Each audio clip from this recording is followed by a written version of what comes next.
What's up, everybody? It's your boy, Brandon, back with another edition of the Macro Insights podcast. But first, before we get started, a little disclaimer. I am not a financial advisor, and the guest is not giving financial advice. So everything you hear on this podcast is strictly opinion and should not be taken as financial advice. We disclose if we have any holdings discussed in this podcast, and you should not be following us as financial advisors. You should discuss this with professionals before you get involved or invested. And as always, it's not financial advice. So please take this strictly as our opinions and for entertainment purposes only. Now let's get into the show. What is up, everybody? I'm back with another edition of the Macro Insights podcast. I've got a very special guest. You definitely know her from all the Twitter Spaces, Clubhouse, what have you. Neely, who is honestly one of the best voices I've interacted with on Twitter Spaces and everything. And you put together great Twitter threads. I could go on and on. But Neely, how you doing today? Thank you so much for coming on the show. And yeah, how you doing? Brandon, I'm doing great. I am so honored that you asked me to do this. So I think we're going to have a really good conversation. It's just kind of fun to do with video as well as voice. So that's good. Yeah, exactly. I've been saying, like, we've been interacting for months now, and we haven't really, come, I guess, face to face through this screen just yet. It's always been our voices. But I'm glad to finally get this, get you on here. But why don't you go into a little bit about your background, who you are and how you got here today? Because, some people in the audience might not necessarily know. They might hear you and hear some great intelligent things, but they might not know, I guess, your full background and, how you became so knowledgeable. Yeah, sure. Be happy to tell a little bit of a story. So what do I do now? And then we'll kind of work backwards on that. I have the privilege of advising CEOs and boards and leadership teams about consumer behavior, all through an economic lens. We do it in such a way that can build trust, one-on-one, right? To prepare maybe CEOs for their board meetings, right? As they kind of go and have to answer the questions of the board. It can also be present in leadership teams kind of coming together and they're like, hey, we're thinking about growing over the next year, 3 years. What's going on with the consumer? What's going to matter to the consumer? And we bring this rigor of economic realities and life stage priorities into that conversation. So there's a lot of people who can talk about like, oh, well, millennials like pink and Gen Z likes yellow. But if millennials and Gen Z can't afford those things that are pink and yellow, it's kind of it's a moot point. So we bring this both left brain, right brain dynamic into these conversations. And that's where the joy is. I have a business partner. Her name is Kayla. We've been working together for 11 years. We've been doing this consultancy since 2017. It's been going really well. Prior to, we were on Wall Street. And so I think when you think about like what brings you credibility to be in those spaces and to have those conversations, it's because it's basically what we did with money managers for 20 years. And in that journey, had a ton of fun. I was head of the consumer research practice at a growth company investment bank and took a dozen companies public in the consumer sector, names that you would absolutely know, ton of fun.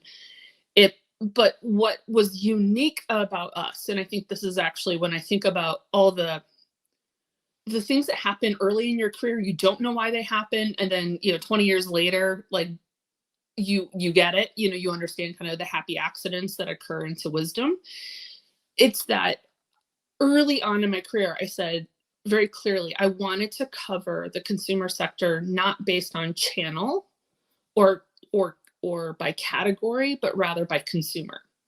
So most of Wall Street is set up like, oh, you're the sporting goods retailer, right? Or you're the internet retailer, or you're the department store retailer. But the reality is she's across all three of those categories and all three of those channels. So we went with a bit of just saying, we want to cover, the female consumer and follow her across her whole journey across a variety of retailers and brands and categories. And in hindsight, that made all the difference. I mean, so we really do have this longitudinal sort of perspective, cross-category perspective, cross-channel perspective. and have trained our brains that way. And that's kind of what we do even now as professionals, as consultants and advisors. So it was a happy accident, good intuition, I suppose. I got lucky in the long haul, but that's essentially what we do now as advisors.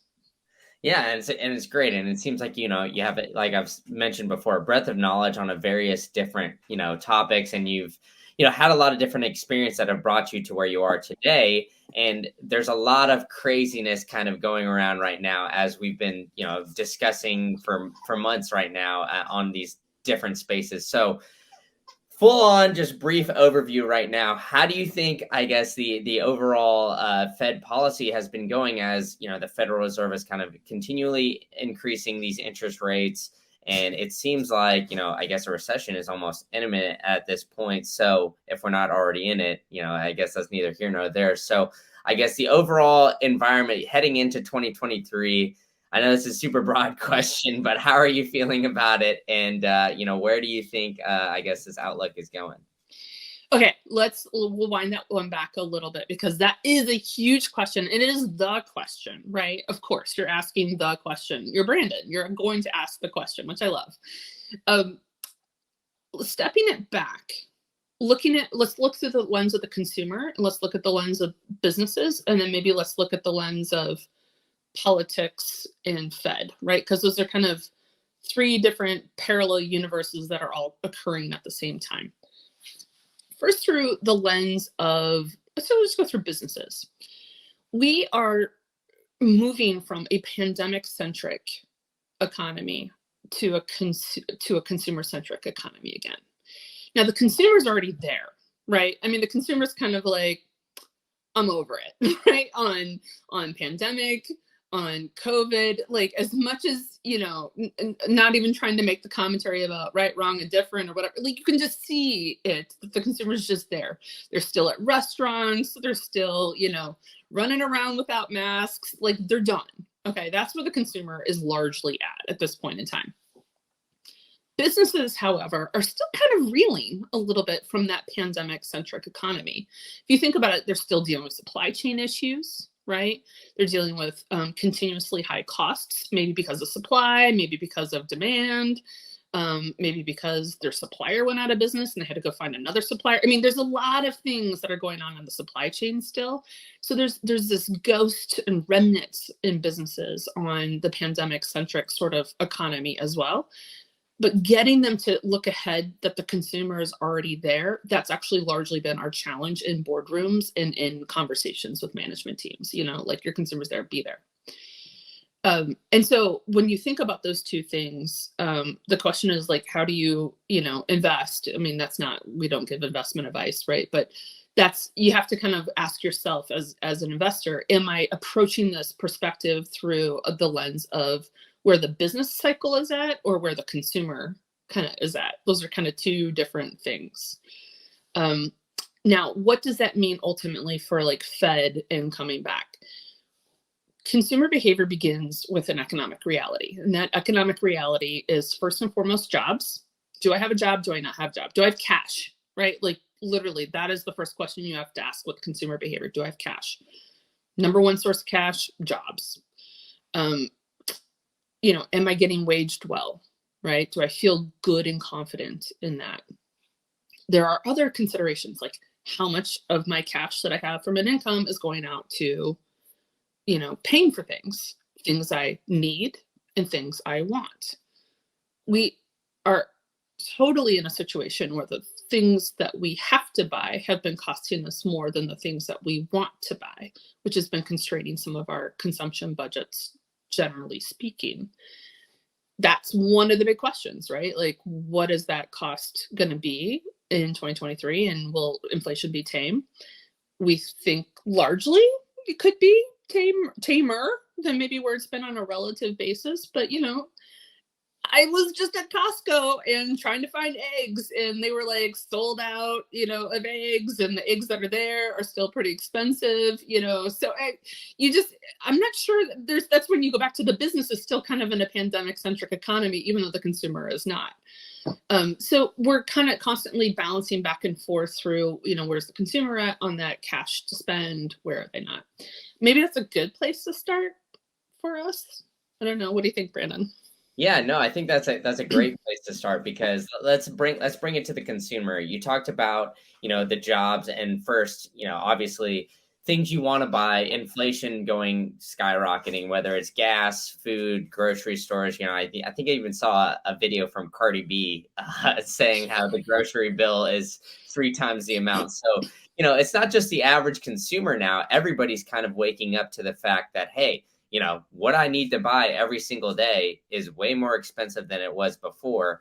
And, on top of that, we're kind of having, and that's being a little bit more popularized, but we're having, Jerome Powell talk about, not wanting, I guess, but essentially an after effect of the, Federal Reserve raising interest rates is going to be increased unemployment, right? There's going to be tightening and everything like that. And we've just recently had, the JOLTS report come out, and I know you did a Twitter space the other day on that. So, and I know we had another one that was released today too. I can't remember the name of it, but I do. ADP. ADP was out today. Yes. So ADP, and I believe that it missed expectations. So the expectation was unemployment was going to be a little bit higher than it was.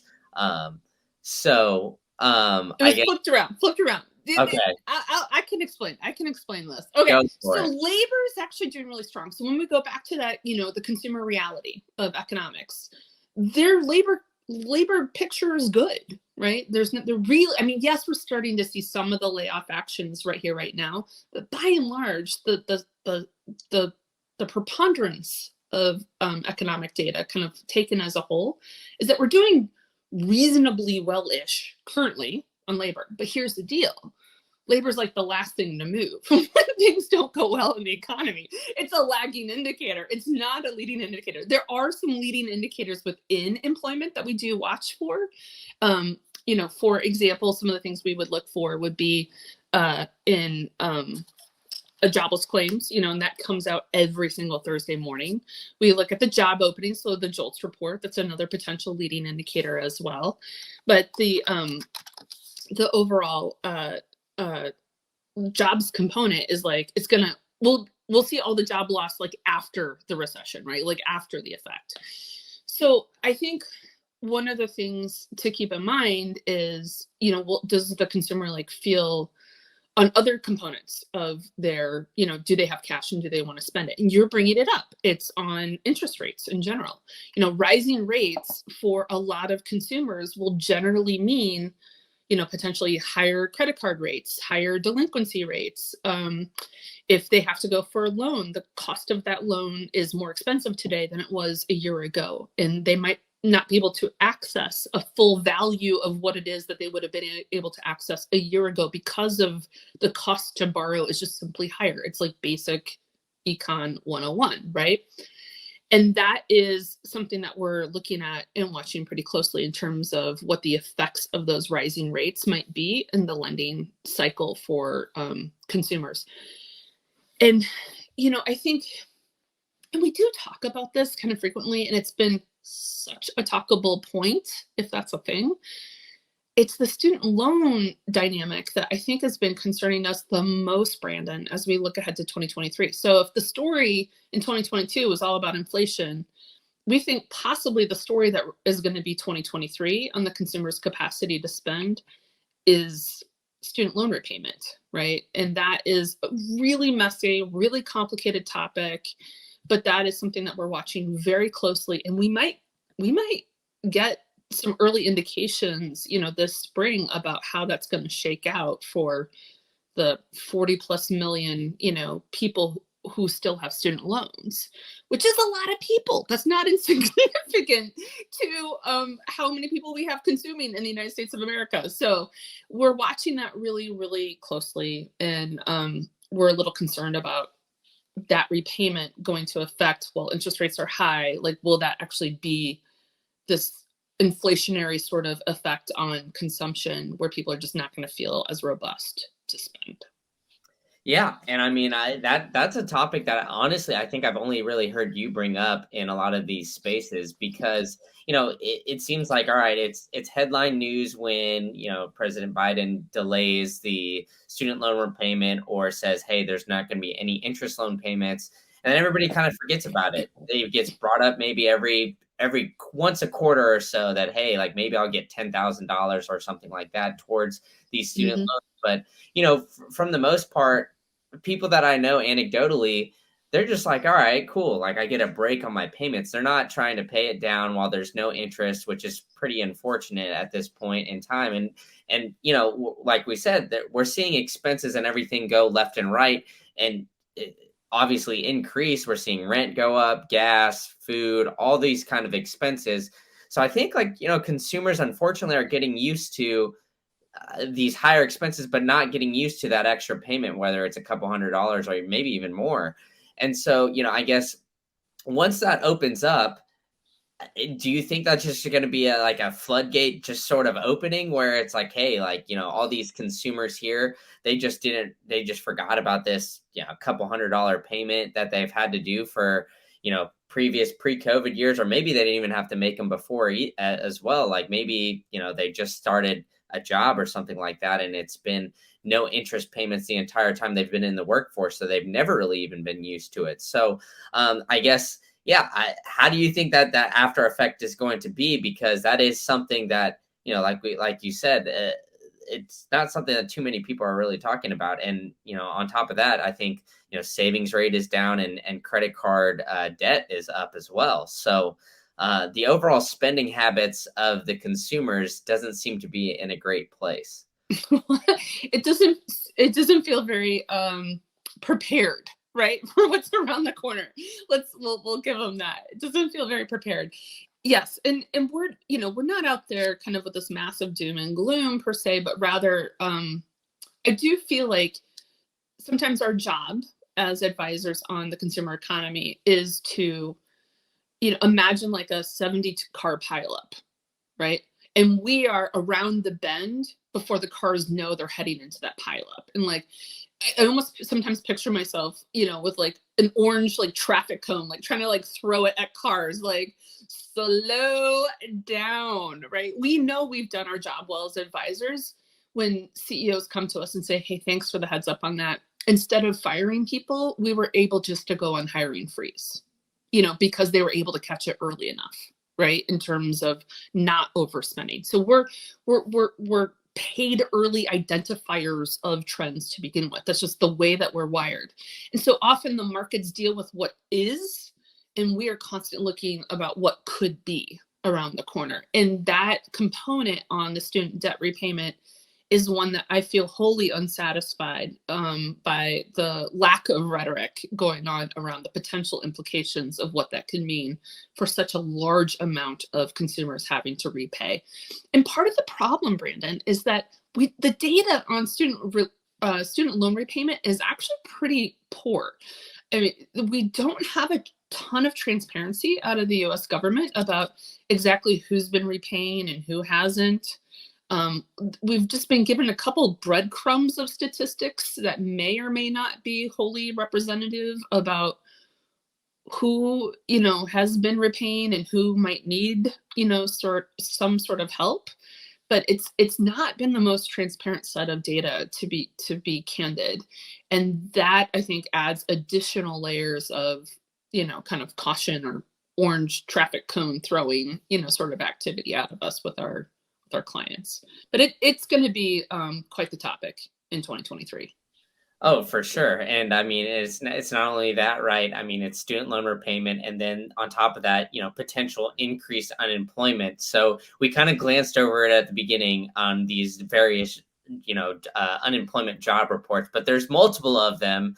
So I know I've heard you on Spaces kind of go into, the validity of some of that data and kind of, the problems in some of it. So the floor is yours now. Why don't you kind of go into, how you view some of that unemployment data and maybe some of the holes that can be poked into it. Okay, this is some of my favorite things to talk about. All right, so You have the BLS jobs report. So the Bureau of Labor Statistics puts out a monthly report called the Current Employment Situation, and what we fondly call internally the Big Daddy Jobs Report, right? Because, it has a name and it has a place and everybody's quite obsessed with it. That data comes into two surveys. You've got something called the Household Survey and you have the Establishment Survey. The Establishment Survey is representative businesses reporting through their own kind of normal functions and who they have in their, I don't even think it's HR. I think it's typically like through their treasury and controller department, what have you. And or maybe it's actually payroll, but they're reporting in through business establishment, through business established practices. And it's this on rinse and repeat sort of programmatic reporting. They have no reason or incentive ever to lie. I think that's something to kind of keep in mind when you think through the establishment data. It is just, this is what we have, this is what we're doing. It gets recalibrated later in terms of the state level uninsured income program. So like there's tax receipt kind of calibration of the data that happens once a month in the springtime. So they kind of recalibrate the data based on tax receipt type activity. I won't bore you with the details. The point is like, it feels to me like it's good data, right? Because there's good processes around it. Now, the household survey, and there's debate, by the way, about everything I'm saying here, there's debate. Like you get a bunch of economists in a room, we're all going to debate this whole thing. The household survey data is consumer spoken. And so the thing that, and we used to do consumer surveys all the time when we were on Wall Street. And here's some things that I've learned about consumer surveys. People who are really busy, like you and like me, we don't take the time to fill out surveys. We're like, thanks, no, we're good. Thanks, got you, boo, I'm good. I gotta go, right? Like I have no time to fill out surveys. Chances are pretty good. The higher and the more money you currently make, the less likely you are to actually fill out a survey because you're very much likely busy with your time and what have you, right? Building businesses, or maybe you don't even open the mail, right? Like, I don't even know. But the point is, like, it's not going to happen. And then you have people on the lower end of the spectrum who are maybe hard to reach. There could be language barriers. There could be, they're also very busy because they're doing, working outside of the home. You've got care within the home. There's a lot of things that they're also tackling. And so we wonder a little bit about the survey response rates at the lower income as well. And so we just wonder, like, are you really getting a good swath of information and data out of the household survey? I mean, I don't want to question the Bureau of Labor Statistics. I have friends who work there. I adore them. I would love and long to be one of their technical advisors one day, right? So no shade there, but just the concept of the survey would speak to us as being, maybe you don't always get the best data out of it. And that's why we tend to look at just that establishment data overall for us. Now, there are some interesting things in the household survey. We will reference them from time to time, but the establishment data is actually largely, I think, what the Fed will refer to as well when they're looking at their overall jobs numbers. So that's the Big Daddy Jobs Report. Then you also have ADP, which is, a private entity that runs all of the payroll checks, and so they have a pretty decent sample size as to how many people are getting paid their payroll through the ADP payroll system. So they have a pretty good swath, I would say, high credibility potentially into their data sets. They reworked their data though. They changed their whole methodology over this past summer. So just as a general rule, right now I'm like, your data set's got to be in timeout till we make sure that it kind of works, because in the real world, because it's just been a model and possibly back tested, but it's one to watch in the future. Then you have other ways to look at things like job openings, job quits, job layoffs. That's out of the JOLTS report. That is great as well. However, it's on a month delayed basis. So whereas the jobs report tomorrow is going to be referring to December, the JOLTS report earlier this week was in reference to November. So it's a delayed month basis. So it's not necessarily the most current data that you're looking at with JOLTS. And then we have the jobless claims, and that's a really good measure of people who are laid off from their jobs and they need to flag like, hey, I need some financial help. and I need it now because I don't have a job right now. So it's really good at measuring shock to the labor market on those initial claims. And then drag on the continuing claims, like, do people keep needing help because they keep not being able to be rehired? And that is the jobless claims, and that's out every single Thursday morning. So we have to look at a lot of jobs data to come up with a jobs thesis. But overall, the labor market is strong currently, and we're monitoring how that might migrate and as demand potentially starts to slow because of those other things you and I just talked about: student debt repayment, the continuation of some high costs in some major categories, maybe just like fatigue, consumption fatigue, credit card is being really high, and all those other factors. So we monitor. Yeah, for sure. And it seems like, in, I guess, going to more towards the business side of things, there's been, massive amounts of layoffs when it comes to tech and maybe some of these growth companies. But, obviously you have some experience advising in some of these other, companies and other things like that. Maybe not necessarily tech, because it did seem, massive evaluations. We saw, a lot of these companies paying stock-based compensation, and their stock price was extremely inflated, and we're now seeing that kind of come down.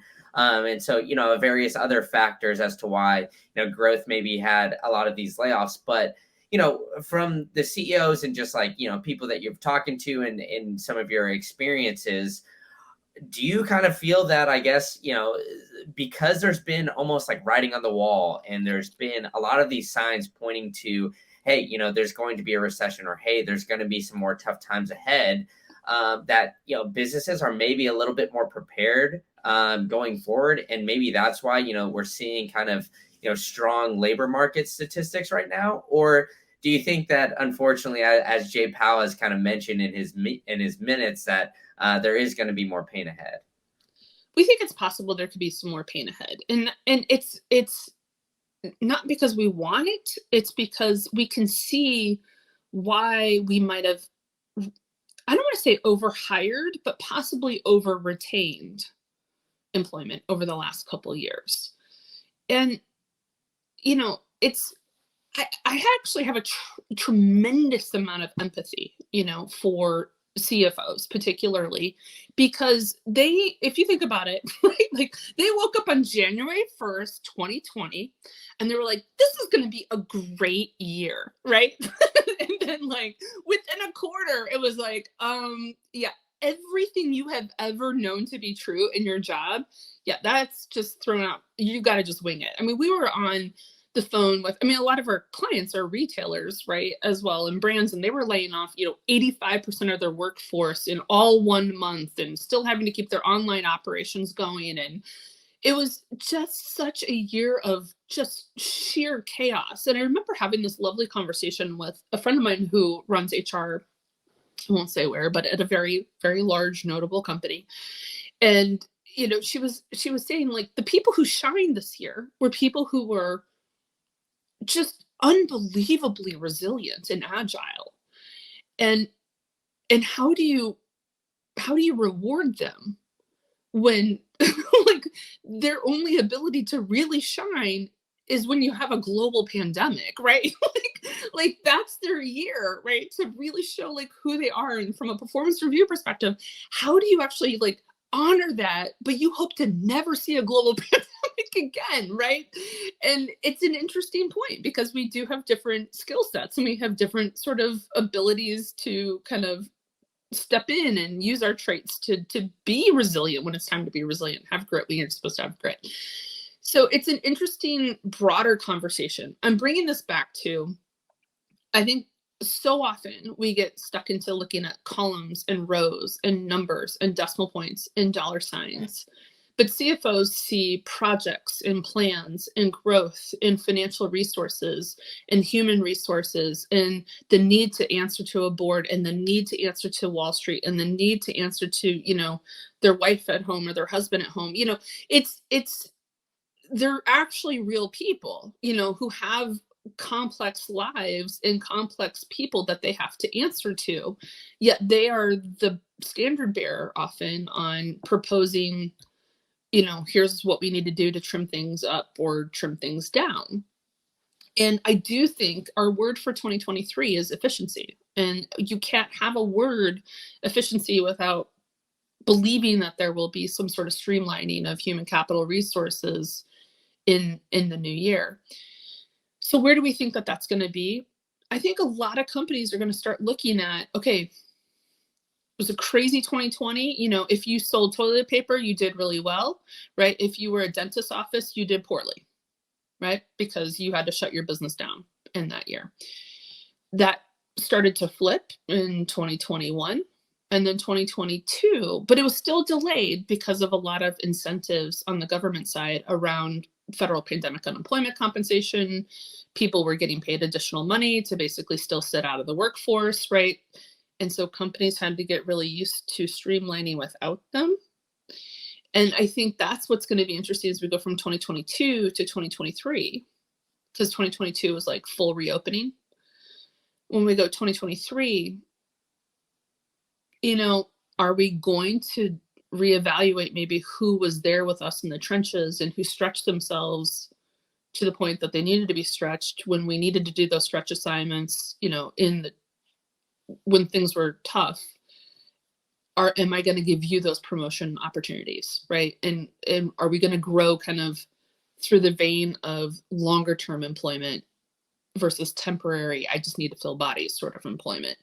And so I mean, Brandon, I would love your perspective on that, because I think this is when it gets into the softer side of what we do, is understanding kind of human behavior, because the consumer is first a laborer. They labor first, then they consume. They don't consume and then they labor. And there is absolutely a connection between the two. And if there's been distrust in the labor markets, it will show up as distrust in the consumer markets. And so we're constantly looking at that behavior of what's going on in the workforce. But do you have a perspective on this? I mean, this is an interesting question for 2023. Yeah, no, I agree 100%. It is a very interesting topic. I think, there is somewhat of, I guess, a distrust, or maybe, the after effect of COVID, that, a lot of people, maybe millennials, people my age, maybe even a little bit younger, who just kind of got in the workforce, or maybe got laid off during COVID, that they're like, oh, wait, my job is just hanging in the threads of, this business here or there, and I really don't have any control over what happens. And, maybe it's something where a lot of people had to go on unemployment that maybe never thought they did. They're like, hey, I got college educated, I have all this background. Or maybe it was a situation too where, they picked up a job outside of an industry that they weren't really expecting to get into because of, like you said, that resiliency. And so we got into that. And then we also got into an environment where, then there was just massive amounts of, PPP loans and other things like that, where there was a large influx of jobs where, I know some people anecdotally too that are like, hey, I've got a remote job and there's not as much left for me to do right now. And, because of this loan my company got, I'm seeing all these other people get laid off. I should get another job. And they either jumped to another job or even had two remote jobs at the same time. And so I think, they got kind of used to that lifestyle. And then maybe they're like, all right, well, now things are getting more expensive. Maybe one job is like, hey, now it's time to kind of go back into the office. And so that lifestyle maybe isn't as sustainable. So I think, what I kind of, I guess, foresee happening is that one, either those people that, like you said, were resilient, hopefully those companies reward them and, boost them up. But other companies are kind of seeing maybe things that are going on at Twitter or some of these other companies where they're doing massive amounts of layoffs and it's still kind of business as usual.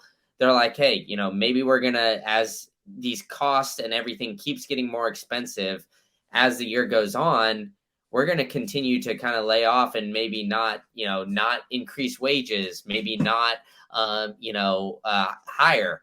We're going to keep on those hiring freezes, and the jobs might not be as readily available as they once were.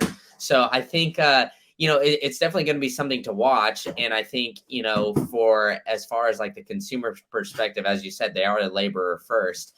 I think that the job market is definitely going to decrease, unfortunately, over this next year. And maybe there's not going to be that access to as high paying jobs, although expenses are going to be, increased, which is going to leave the consumer, a little bit tighter in the pockets here, or maybe forced to, pick up a roommate or do something that they maybe wouldn't do before. But I think, throughout COVID and throughout this, all kind of past couple years, a lot of uncertainty and whatnot. A lot of people have kind of determined like, hey, I can't really live off of this one income stream or guarantee everything off this one income stream. And they've been determining other ways to do that, whether it's, driving Uber or doing Uber Eats or, something like that. One of these like makeshift jobs where whenever they need some extra money, they're going to do it.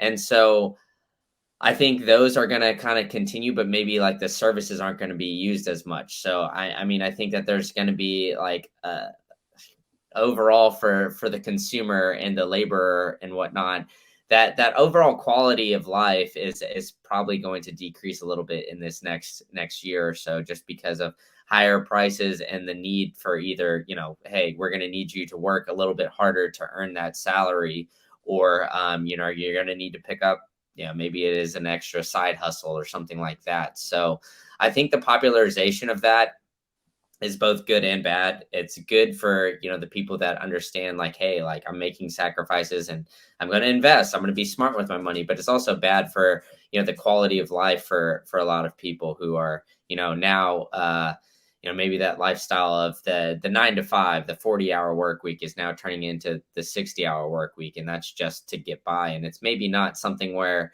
it's going to be super productive and it's going to be something in your job, maybe specifically, but it'd be more so off of, just offering a service and just offering man hours kind of thing. So I know that's kind of a long-winded answer, but yeah, and I think I love hearing your perspective, because I think these are the conversations that need to be had. Maybe perhaps someone's going to be watching this and maybe they've been watching TikTok a lot lately, and TikTok has been telling them, you know what?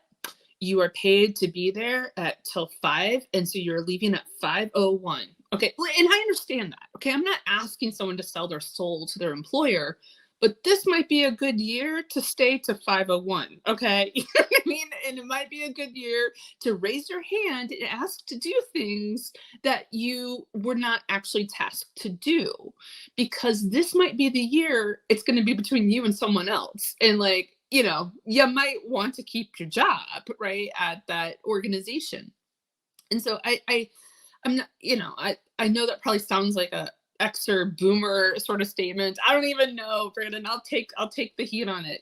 My mug today is comments have been disabled. Okay, so Well, I mean, on that point though, there was like a trend kind of going around last year. I don't know how plugged in you are with the TikTok world. I don't even have a TikTok, but I heard I about won't download it, but I see the reels like on Instagram. So yeah. Exactly. Yeah. But there was the trend of the whole quiet quitting, where people would just, I guess, the old phrase was mailing it in, right? They would show up, but they would be there. They'd not really be there. Well, the whole quiet quitting movement is, I guess, even easier when everything's remote, and you could just, hey, like, I'm just not going to open my laptop today, or I'm not going to do anything like this. And that was kind of like the situation. Like, people would just not work and hope their employer wouldn't notice. And some of them didn't for a decent amount of time. And, I think that things and like, when the job market gets a little bit tougher, right, and you've maybe not had that full resume and full, connections or whatnot, or I can't think of the word, but, recommendations or what have you. Referrals and references. Yes, exactly, that's it. You don't have the referrals that maybe you might need. I mean, you never know how far those things could go. And if you're one of these people that were just like, hey, the job market's always going to be good, I'm going to jump on this trend and do the whole quiet quitting and get paid to not work and, jump from coffee shop to coffee shop, or, go to the park, or, do whatever, instead of actually, sitting down and getting down to brass tacks. I think like a lot of people might have an unfortunate wake up call, and yeah,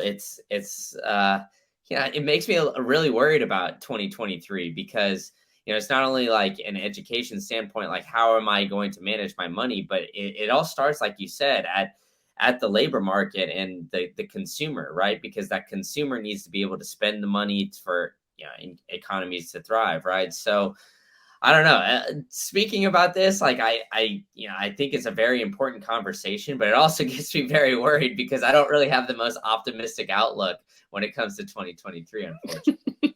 You say it with a chuckle like I do. I'm like, it's a nervous chuckle, people. Yeah, It's exactly. a nervous chuckle.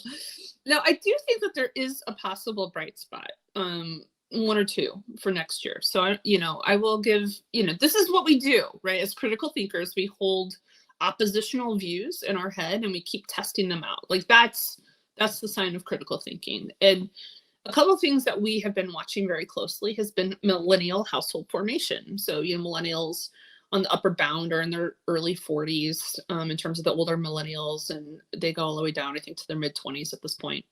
And yeah, that's right, like mid to late 20s.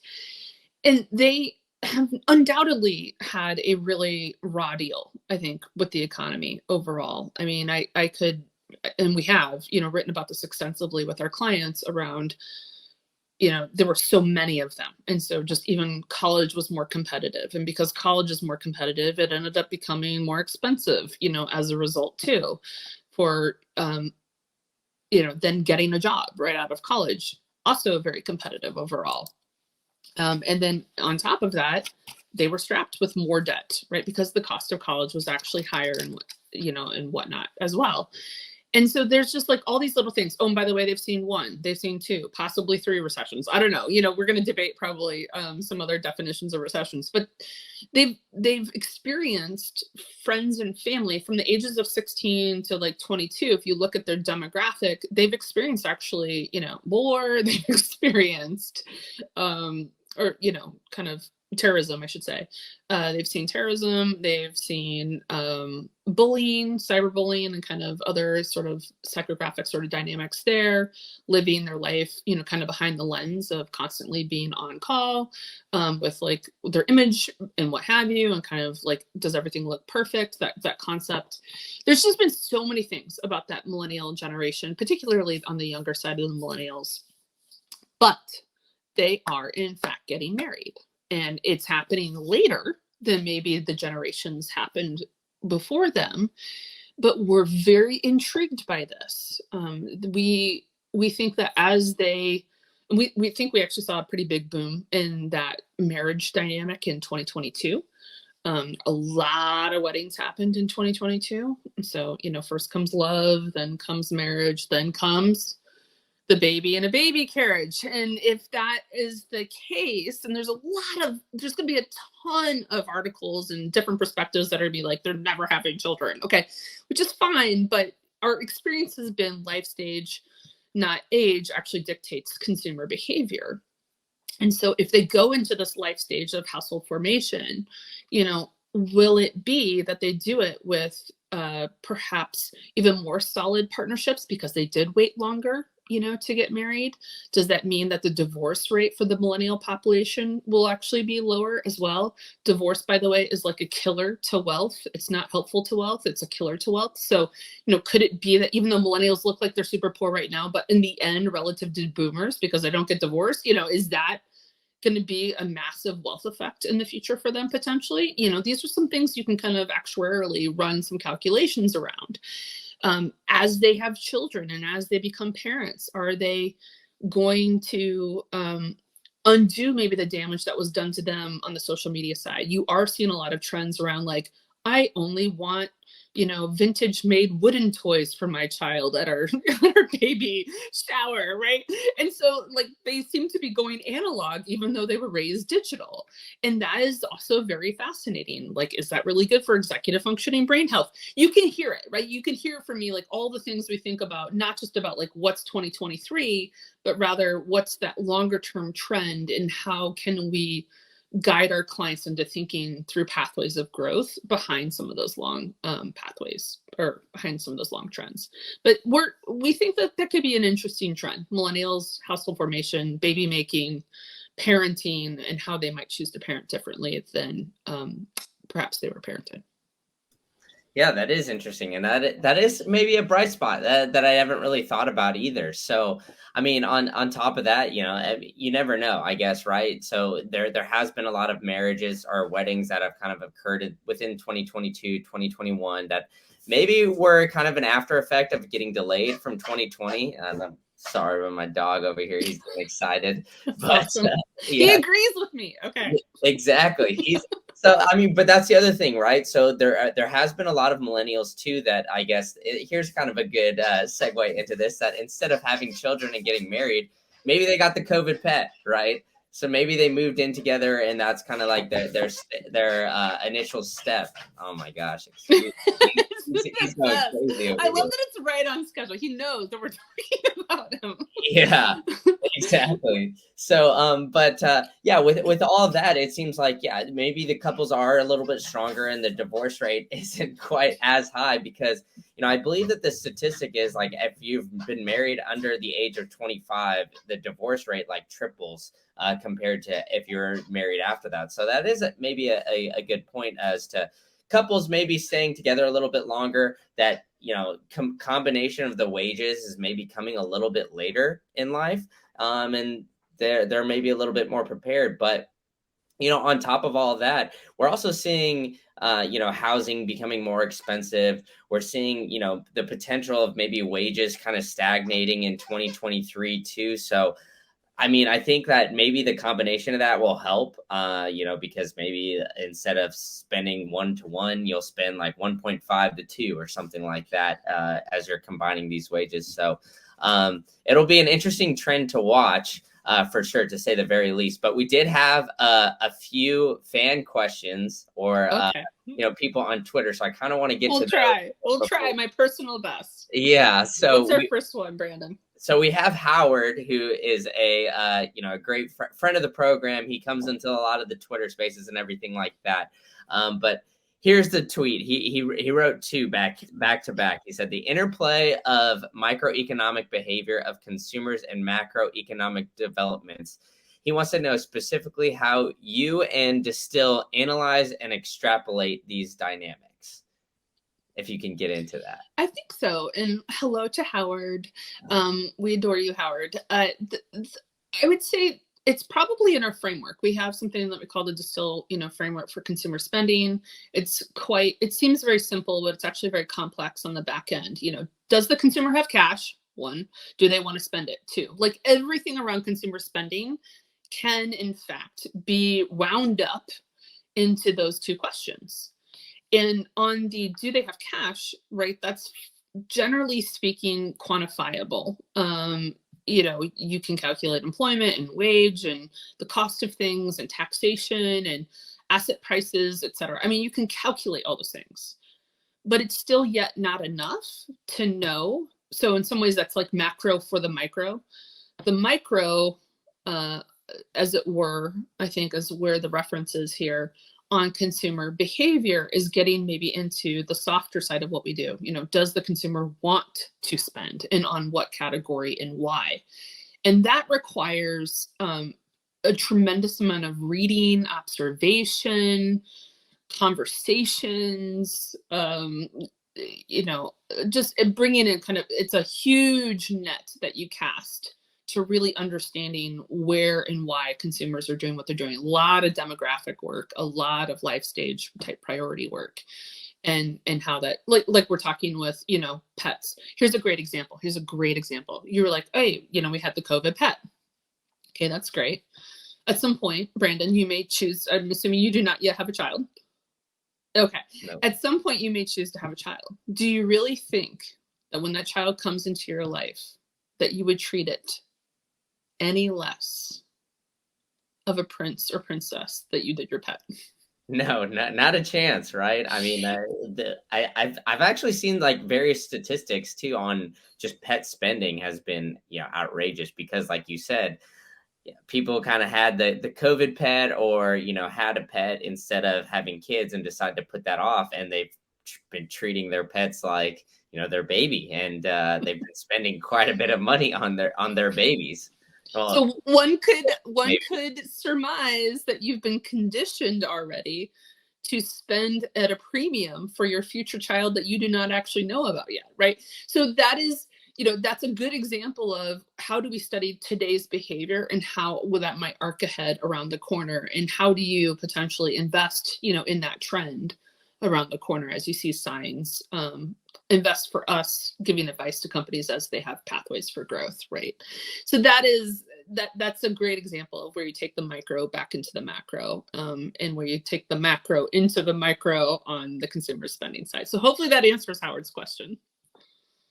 Yeah, I mean, I think you nailed it on the head. So, but I'm a little biased, but we'll move on to another person, because I think Howard's second question. Well, I'll just read it out, I guess. Howard's second question is the current state of play of evolution of generational predilections and macroeconomic effects generation by generation. And then he's also talking about housing formation, which we kind of talked about a little bit earlier, but also automakers, tech, travel, education. Like, how do you I guess how does this all affect job professionals, work, and entrepreneurship?